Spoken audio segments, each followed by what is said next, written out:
ይህ የምጽአቱ አዋጅ ነጋሪ አገልግሎት ወቅታዊና ዕለታዊ ወጎችን በማቅረብ ትንታኔ የምንሰጥበት የተለያዩ እንግዶችንም በመጋበዝ የምናቀርብበት መድረክ ነው።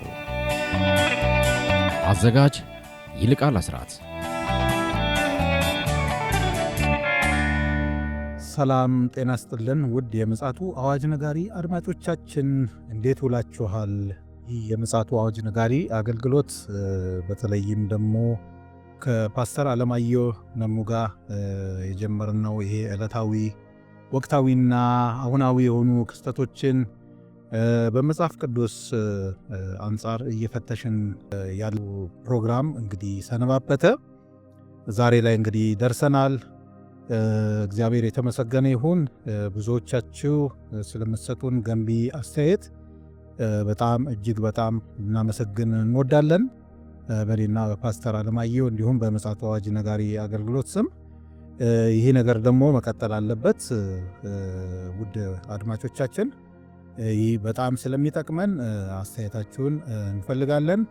እንዲሁም ደግሞ ይሄ ፕሮግራም ደግሞ ማወቅ አለባቸው፣ ወንጌል መድረስ አለበት ብላችሁ የምታስቡ ከሆነ ደግሞ እንግዲህ የተመቻቸ ስለሆነ ይህን ለወዳጅ ለዘመድ ሁሉ ሼር በማድረግ አገልግሎቱን ብትጀምሩ በጣም እናበረታታለን። ፓስተር አለማየሁ አጠገብ ያለ እንግዲህ ወቅታዊ የሆነውን ጉዳይ ይዞልን መጥቷል። በዛ ዙሪያ ደግሞ እንጨዋወታለን። እስከዚያው ድረስ እንግዲህ መልካም ጊዜና ደግሞ እንደገና የልቦናችን ጆሮች እንዲሁ በርተው እንድታዳምጡን እናበረታታለን። በቀጥታ ወደዚያ ይዣችሁ ሄዳለሁ። መልካም ጊዜ። እንዴት ነህ ፓስተር? እግዚአብሔር ይመስገን ወንድም ይልቃል። እግዚአብሔር የተመሰገነ ይሁን። ትላንትና በጣም ጥሩ የቀጥታ ስርጭት አገልግሎት ነበረ። በጣም በርካቶች ማለት ይቻላል ጥሩ ሪስፖንድ አድርገዋል። እንደነዚህ አይነት ውይይቶች መቀጠል እንዳለባቸው ብዙዎች እንግዲህ ያበረታቱን ይገኛሉ። እኛም እያመቻቸን ይህንን ወደፊት ለመቀጠል እናስባለን። እንዴት አየው እስኪ ፓስተር እንደው ለመገምገም ያህል? በጣም ቆንጆ ነው። እንዲህ ነገሮች መወያየትና መነጋገር እጅግ አስፈላጊ ነው።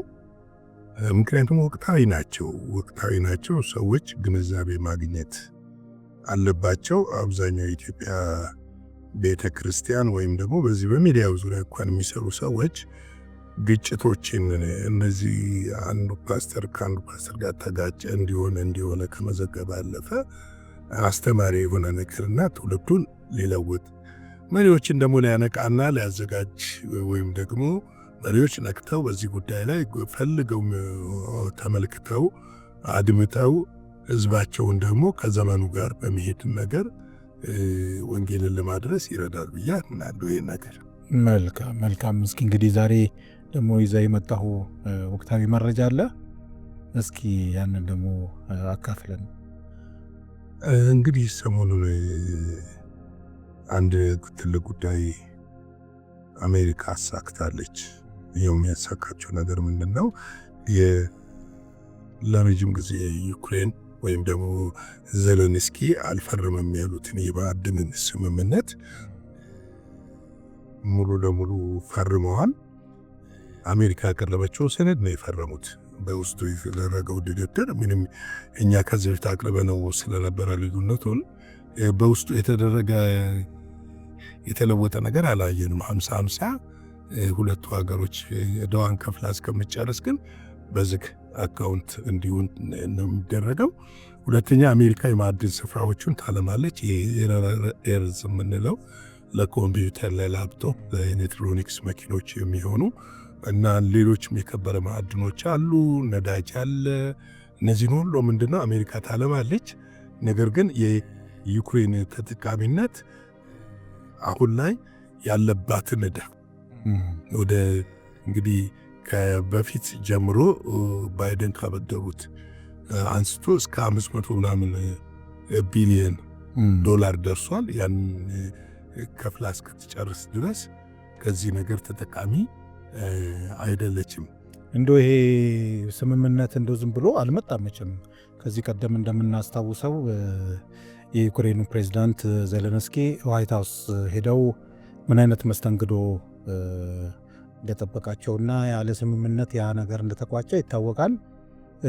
ባለፈው ሳምንት ላይ የካቶሊኩ ጳጳስ ህልፈትን ተከትሎ የቀብር ስነ ስርዓት ላይ ሁለቱ መሪዎች ዜሌንስኪና ፕሬዚዳንት ትራምፕ እንደተወያዩ ያው የዓለማችን መገናኛ ብዙሃን በሰፊው ሽፋን ሰጥተው እንደነበር ይታወቃል። እንዲሁም የፈረንሳዩን ፕሬዚዳንት ባሉበት ይህ ነገርም ታይቷል። ምናልባት ያዛ ላይ ይሆን ስምምነት ያደረጉት ወይስ እንደው ሌላ ጫና አለ? አለ ብዙ ጫናዎች አሉ። ለምን ብትል አሁን ራሽያ አዳዲስ ግዛቶችን እየያዘች ነው። ጦርነቱ አልቆመም። ሁለተኛ ዩክሬን የመረጃ ጥረት አለባት። እንደ በፊቱ እንደ ልብ የመረጃ ሰጥ አታገኝም። ሶስተኛው የጦር መሳሪያ አታገኝም። ይመጣበታል ብዬ ነው እንጂ የጦር መሳሪያ እያገኘች አይደለም። እና እንግዲህ ምንድነው እዳዋን ደግሞ መክፈል አለባት። አሁን እዳዋን በጥሬ ካሽ እንዳትከፍል የላትም። ገብቷል። አሁን ዶናልድ ትራምፕን ብልጠት ነው የተጠቀሙ። በማዕድን ነው። ማዕድኑን ደግሞ ሲያለሙ የሚያለሙበትንም ሂሳብ ውስጥ ይገባል። ገብቷል። ማሽኖች እነዚህ ማሽኖች የመቆፈሪያ ማሽኖች ሊሆኑ ይችላሉ። ፕሮሰስ የሚያደርጉ ያን ማዕድን አጥበው ምን ብለው ፕሮሰስ የሚያደርጉ ማሽኖች ይኖራሉ። የነዚህ ሁሉ ታሳቢ ነው የሚሆነው ውስጡ። እንደ ቀላል አይደለም። ስለዚህ አሁን ለመፈረም የተገደዱበት ምክንያት አጣብቂኝ ውስጥ ነው እና መውጫ ቀዳዳ ነው የፈለጉት እና አጣብቂኝ ውስጥ በመግባታቸው ፈርመዋል። በፊት ላይ ምንድን ነው እያሉ የነበሩት? ይሄ የሉዓላዊነት ጉዳይ ነው ብለው ነበር። የሉዓላዊነት ጉዳይ ነው፣ የህዝቤን ጥቅምና ሀብት የሀገሬን ሀብት አሳልፌ አልሰጥም እያሉ ነበር። አሁን ግን ሰጥተዋል። ያንን ነገር ወደ ማድረግ ገብተዋል። እንግዲህ ከዚህ ደግሞ እሷም ዩክሬን ምን ትጠቀማለች የሚለው ነገር ይኖራል። ለምን የሆነ ነገር ከተቀበልክ ትንሽም ነገር ቢሆን ትሰጣህ እንግዲህ ነው። አሁን ምንድነው መረጃውን ታገኛለች። ከዚህ በኋላ ሌላው ምንድነው የጦር መሳሪያ ስምምነት ተፈራርመዋል። የዩክሬን ድጋፍ ልታደርግ አሜሪካ። አሁን በዓለም ላይ አወዛጋቢ እየሆነ ያለው ይህ ፊርማ በመፈረሙ ምክንያት አሜሪካ በሩሲያ ላይ ጫና ልታደርግ ትችላለች። የምትፈልገውን አግኝታለች፣ ጫና ልታደርግ ትችላለች። ይህም ከሩሲያ ጋር ተመልሶ ወደ አላስፈላጊ ግጭት ውስጥ ሊገቡ ይችላሉ። አሁን አንድ ጥቅም ብቻ አይደለም። ከሩሲያ ጋር ሁለንተናዊ ስምምነት ለመስማማት አብረው ለመነገድ ለመስራት ብዙ ድርድር ሄደዋል። የዚህም ጉዳይ አሳሳቢ ነው። አሁን ያሉት የፖለቲካ ተንታኞች ሁለት ሆነ መጫወት አትችልም። ሩሲያ ነጥብ ልትጥል ትችላለች። ሩሲያ ነጥብ አትጥልም።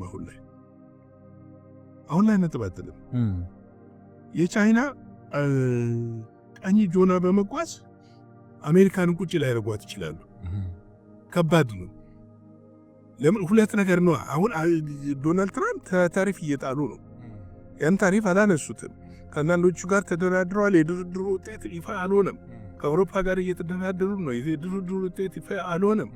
ስለዚህ ምንድን ነው የሚሆነው? ይሄ አጋጣሚ ለራሽያን መያዝ ለአሜሪካ ጠቀሜታ አለው። ግን ራሽያን ካላስክ ደግሞ አሜሪካ፣ ራሽያ፣ ህንድ፣ ኢራን ተመልከት፣ ሌሎችም ሀገሮች ይጋልግ። አሁን ብሪክስ ስንመለከተ ብሪክስ ግንባር እያሸነፈ ዶላርን በመቀመጫው ላይ ያስቀምጠው ይችላል። ሀብቱ ቀላል አይደለም። እንደ አንዳንድ አደጋዎች ከፊት የተደቀኑ የሉም። ለምሳሌ በህንድና በፓኪስታን መሀል የተፈጠረው ነገር ራሱ አሁን ሌላ ነገር አያመጣም። እሱን ምንድነው እነ ቻይናም እነ ሩሲያም እየገቡበት ነው ለማስማማት። በትናንትናው ዕለት የሆነ ፓኪስታን አየር ኃይል በድንበር አካባቢ በረራ ሲያደርግ ታይቷል። ግን ምንም አይነት እርምጃ ህንድ አልወሰደችም። እና ያ ምንድነው የብሪክስ ሀገሮች ለማደራደር ጥረት እየተደረገ ነው እና ወደ አላስፈላጊ ግጭት ከመግባታቸው ሊፈታ ይችላል። በዚህ በሚገርም በዚህ በዩክሬንና አሜሪካ መካከል በተፈረመው ፊርማ አሜሪካን ጮቤ ረግጧል እና በዩክሬን ውስጥ ያሉ የዘለንስኪ ተቃዋሚ ግሩፖች ኃይሎች ሌሎችም ሉዓላዊነትን አሳልፎ የሰጠ ስምምነት ብለውታል። ሉዓላዊነትን አሳልፎ የሰጠ ስምምነት ብለዋል እና ምክንያቱም ማዕድኑ አሜሪካ ማግኘቷ ከቻይና ጋር ላላት የኢኮኖሚ ፉክክር እጅግ ወሳኝ እድል መስጠት ነው። እድል ሰጥቷታል። ለምን ይህንን ማዕድን የምታገኘው ከቻይና ነበር 70%። በእርግጥ እስኪመረት ፕሮሰስ እስኪደረግ ድረስ በዚህ ረገድ ትንሽ የአሜሪካ ኢኮኖሚ ላይ ተጽዕኖ ያስከተላል። ምክንያቱም በአንድ ዝቀው ወስደህ ወዲያው እንትን የምትለው አይደለም፣ ጊዜ የሚወስድ ስለሆነ እድል መስጠቱን ያመለክታል። እንግዲህ ሌላው ከዚህ ጋር አያይዘን እንድንመለከት የምፈልገው ቻይና በአሜሪካ ላይ ግሎባል የሆነ አንድ ቪዲዮ ለቃለች። ይሄው ምንድነው? ዓለምን ለመበጥበጥ አሜሪካ እንደተነሳችና አሜሪካንን አትፍሩ የሚል ነው። እንደው ጠቅለል ሳረግልህ ምንድነው አሜሪካንን የምታደርገውን ነገር ማስቆም ጊዜው አሁን ነው። አዲስ የዓለም ስርዓት ወደ ዓለም እየመጣ ነው። አሜሪካንን አትፍሩ። ይሄ የጠቅላይነት መንፈስን እገታዎችን በጽኑ ልንቃወምና ዓለም አሁን ኖ ብሎ በአንድነት ሊቆም የሚገባበት ጊዜ ይሄ ነው የሚል ነገር ተነስቷል። አንድ ነገር ሊጨምርና የእግዚአብሔርን ቃል ተካፍለን ጨርሳለን። ሌላው ትራምፕ ስልጣናቸውን 100ኛ ቀን አክብረዋል። ይህንን የስልጣናቸውን 100ኛ ቀን ባከበሩበት ሰዓት ሰክሰስፉል እንደሆኑ አድርገው ተናግረውታል። ለደጋፊዎቻቸው ያው ባደረጉት ንግግር ነው ትልቅ እድገት፣ ስኬት እንዳገኙ አድርገው የተመለከቱት ብለዋል። በእርግጥ የነዳጅ እና የሞርጌጅ ዋጋ መቀነስ ለሰው ትንሽ እፎይታን የሰጠ ይመስላል። ነገር ግን በዚህ 100 ቀን ደግሞ በጣም ጣራ የነኩ ምርቶች፣ ከውጭ የሚገቡ ምርቶች፣ እቃዎች በጣም ተወደዋል። ነገር ግን እኔ ዋና ልነግርህ የምፈልገው ነገር ምንድነው? ዳኞች ብዙ ነገሮችን አስቁመዋቸዋል። አስቁመዋቸዋል እና ዳኞቹ ምን አሏቸው? የኮሙኒዝም አቀንቃኞች ብለዋቸዋል። ዳኞቹን አቀንቃኝ እና ተጠንቀቁ፣ ከጉዟችን ልትገቱኝ አትችሉም የሚል ነው። ሌላው በህዝብ የተሰበሰበ የህዝብ አስተያየት አለ። የተሰበሰበ የህዝብ አስተያየት ላይ 40% ማለት ነው 40% ነው ድጋፍ ያገኙት። በጣም አሽቆልቁሏል። በአሜሪካ ታሪክ ይሄ ለመጀመሪያ ጊዜ ነው በተዘበዘበ የህዝብ አስተያየት እንዲህ ዝቅተኛ ውጤት ዶናልድ ትራምፕ ያገኙት። እሱንም ምንም ብለዋል? ውሸት ነው፣ እስቲ እጆቻችሁን አውጡ አሏቸው። እዛ የተሰበሰቡት ይሄ ከ40% ይበልጣል እና ስለዚህ ይህንን ገልጠዋል።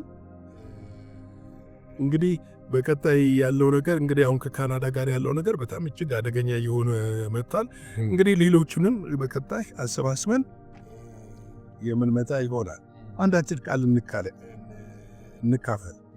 በዚህ እንግዲህ ይሄ የሚያመለክተው ምንድነው? አሁን ዝም ብለን ዜናውን የነገርናችሁ እንዳይመስላችሁ። የሚያመለክተው በመጨረሻው ዘመን ላይ ዓለም ላይ እንዴት ምስቅልቅል እየሆነ እንደሚሄድና ሰዎች በነገሮች ላይ እንዴት ትኩረት ማድረግ እንዳለብንና ዓለምን፣ ዘመንን፣ ጊዜውን መመርመር እንዳለብን ለማመልከት ያህል ነው። ምክንያቱም ይህ በቻይናና በአሜሪካ መካከል ያለው፣ በዩክሬንና በራሽያ መካከል ያለው፣ በራሽያና በአሜሪካ መካከል ያለው፣ በህንድና በፓኪስታን መካከል ያለው ነገሮች በጣም አደገኛ መንገድ እየተጓዙ ያሉት። እነዚህ መንገዶች የሚጓዙበት መንገድ ዓለምን ይዞ ወደ ገደል ሊወርድ ይችላል፣ ወይም ደግሞ የሶስተኛ ዓለም ጦርነት ሊያስነሳ ይችላል። ይሄ የእኛ ስጋት ብቻ ሳይሆን ብዙ የፖለቲካ ተንታኞች፣ የኢኮኖሚ ተንታኞች የተናገሩት ያሉት እና አሁን አየሩ ላይ ያለው ወቅታዊ ሁኔታ ነው ለማለት ነው። ጳውሎስ በጢሞቴዎስ ምዕራፍ 3 ቁጥር 16-17 ላይ የእግዚአብሔር ሰው ፍጹምና ለበጎ ሥራ ሁሉ የተዘጋጀ ይሆን ዘንድ የእግዚአብሔር መንፈስ ያለበት መጽሐፍ ሁሉ ለትምህርት፣ ለተግሣጽ፣ ልብን ለማቅናት በጽድቅ ላለው ምክር ደግሞ ይጠቅማል ይላል። እንግዲህ የእግዚአብሔር ሰው እንዴት መኖር አለበት ስንል ለበጎ ሥራ የሚተጋ መሆን አለበት። እኛ ቅዱሳን ክርስቲያኖች፣ ወንድሞች፣ እህቶች ለክፉ ሥራ የምንተጋ መሆን የለብን። ወንድሙን ለማጥፋት የሚተጋ መሆን የለበት። ለሚያልፍ ነገር ራሳችንን አሳልፈን ሰጥተን ሌሎችን ጠላት በማድረግ እርስ በራስ የምንቦጫጨቅበት መሆን የለበትም። ስለዚህ ምን ማድረግ አለብን? ለበጎ ሥራ ሁሉ የተዘጋጀን መሆን አለብን። በጎ ሥራን የምናደርግ መሆን አለብን። ለበጎ ነገር መልካም መጀመሪያ ላይ የምንገኝ መሆን መቻል አለብን። እንግዲህ ዘመኑ ደግሞ አንቋል።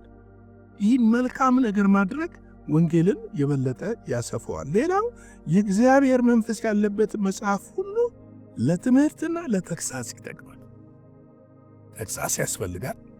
ልብን ለማቅናት ይጠቅማል። እዚህ ነው እግዚአብሔር ቃል ላይ ፎከስ እናድርግ። በሚታዩት ትንቢቶች ላይ የሆነ ነገሮች ላይ ሳይሆን የእግዚአብሔር ቃል ላይ ፎከስ እናድርግ የምንለው ብዙ ጊዜ ለዚህ ነው እና ልብን ለማቅናት በጽድቅም ላለ ምክር ደግሞ ይጠቅማል። በጽድቅ መኖር የሚገባን አሁን በዚህ ዘመን በጽድቅ ልንኖር ይገባል። እግዚአብሔርን በመፍራት ልንኖር ይገባል። በጥንቃቄ እርምጃችን የተቀኘ መሆን መቻል አለበት። ዝም ብለን አይደለም የምንኖረው። ጌታ በማረገው ነገር ይደሰታል ወይ? ጌታ ይከብርበታል ወይ? ምክንያቱም አለበለዚያ ኮንስኮንስ ስላለው፣ አለበለዚያ የሚታጨድ ነገር ስላለው፣ ሰው የዘራውን ነገር ስለሚያጭድ ያንን የዘራውን ነገር ደግሞ እንዳያጭድ እንዳይከማችበት ምን ማድረግ አለበት? ለበጎ ሥራ መንፋት አለበት። ትምህርቱን፣ ተግሣጽን፣ ልብን ለማቅናት በጽድቅ ላለው ምክር ምን መሆን አለበት? መትጋት አለበት። ለዚህ ነው የእግዚአብሔር ሰው ሆይ ብሎ ጢሞቴዎስን የሚመክረው። ዛሬ ይህ ምክር ለእኛም ይሠራል። እውነት ነው። ቸርች ገብቶ መውጣት ብቻ ሳይሆን ገብቷል ላይፋችን፣ ሕይወታችን በውጭም በቤትም በቸርችም ለምስክር ሊሆን ይገባል። ለትውልድ ለማዳን ምስክር ሊሆን የሚገባ ሕይወት ሊኖረን ይገባል። ነቀፌታን የሚያስተናግድ ሕይወት ሊኖረን አይገባም። ስለዚህ ይህ የመጨረሻው ዘመን ላይ ስለሆነን ያለነው ብዙ ፈተናዎች አሉ አምናለሁ። ብዙ ቴስቶች አሉ፣ ብዙ ቻሌንጆች አሉ፣ ብዙ መንፈሳዊ ጦርነቶች አሉ። ነገር ግን በእግዚአብሔር በጌታ እግር ስር ሆነን እነዚህን የእግዚአብሔር ቃሎችን በሕይወታችን የምንለማመድ ከሆነ ቻሌንጆቹንም እናልፋለን፣ ነገሮችንም አልፈን እንወጣለን ለማለት ፈልጋለሁ። ሻሎም ሻሎም። ላይክ፣ ሼር፣ ሰብስክራይብ አድርጉ። ይህንን አገልግሎታችንን በጌታ ፍቅር ነው የምጠይቃችሁ፣ በግዴታ አይደለም የምጠይቃችሁ። አገልግሎታችንን ስክሪኑ ላይ በምታዩት አካውንቶች ደግሞ ሳፖርት እንድታደርጉን፣ በጎፈንድሚ ሳፖርት እንድታደርጉን፣ አብራችሁን እንድትቆሙ፣ አብረን እንድናገለግል፣ ዘመን ስላለቀ ትውልድን ለማዳን አብረን እንድንረባረብ እላለሁ። ጌታ ይባርካችሁ። ሻሎም። እግዚአብሔር ዘመንን ይባርክ። ፓስተር በጣም እናመሰግናለን ስለመጣው የሕይወት ቃል። እኛ እንግዲህ ከኛ የሚጠበቀው የሰማነውን በተግባር በመዋል እግዚአብሔር መንፈስ እንዲያግዘን እንዲረዳን በመጸለይ እንዲሁም ደግሞ ለክርስቶስ ኢየሱስ ዳግም መምጣት ራሳችንን በማዘጋጀት ሁሌ ዝግጁ እንድንሆን ማሳሰብ እንፈልጋለን። እንግዲህ የዛሬው መረጃና መልእክታችን ይህንን ይመስላል። እንደ እግዚአብሔር ፈቃድ በኋላ ላይ የቀጥታ ስርጭት ደግሞ ይኖረናል። በዛም ደግሞ ራሳችሁን አዘጋጅታችሁ እንድትጠባበቁን ማሳሰብ እንፈልጋለን። እንዲሁም ደግሞ ለወዳጅ ዘመድ እንዲሁ በማጋራት የአገልግሎታችን አጋር እንድትሆኑ ከወዲሁ መጠቆም እንፈልጋለን። እንግዲህ ለዛሬ ያለን ይህንን ይመስላል። እስከ በኋላ ድረስ እንግዲህ መልካም ጊዜ እንዲሆንልን እመኛለሁ። ይልቃል አስራት ነኝ ከምፅዓቱ አዋጅ ነጋሪ አገልግሎት። አዘጋጅና አቅራቢ ይልቃል አስራት ነበር። ለዛሬ ያዘጋጅንላችሁ ይህንን ይመስላል። በሌላ ጊዜ በሌላ ርዕሰ ጉዳይ እንገናኛለን። የምፅዓቱ አዋጅ ነጋሪ አገልግሎት። መልካም